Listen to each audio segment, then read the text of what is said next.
அந்த ஆணும் பெண்ணுமான புறாவும் தான் நானும் சீதையும், ராவணன் தான் அந்த வேடம். அங்கே என்ன நடந்தது இங்கே நடந்ததுன்னு பெரிய வித்தியாசம் பாரு. அங்கே பெண் புறாவை கொன்னுட்டான், இங்கே சீதை யாரும் கொல்லலை, போய் சிறை தான் வச்சுருக்கான். அங்கே யார் கொன்னானோ அவனே திரும்பி வந்திருக்கான், இங்கே அவன் திரும்பி வரல, தம்பி தான் திரும்பி வந்திருக்கான். அங்கே வந்தவன் சரணம்னு சொல்லலை, இங்கே வந்தவன் சரணம் சரணம்னு கதறின்னு இருக்கான் அரமணியா. அங்கே வந்தவனுக்காக அந்த புறா உயிரையே கொடுத்தது, இங்கே நான் உயிரெல்லாம் தர வேண்டாம், ஏற்றுக்கொண்டேன்னு ஒரு வார்த்தை சொன்னால் போரும்.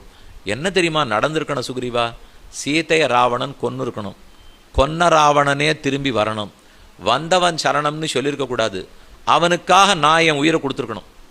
இது நடந்திருந்தால் அப்பவும் கவிஞர்கள் என்ன எழுதுவா தெரியுமோ? புறா பண்ண காரியத்தை ராமன் பண்ணான்னு எழுதுவா. இந்த பேரான்னு எனக்கு வேண்டாமா சுக்ரீவா? கடைசி பட்சம் அதையானு மதி போரும் ராமா, இனிமேல் நான் உங்கள்கிட்ட கேட்குறதா இல்லை.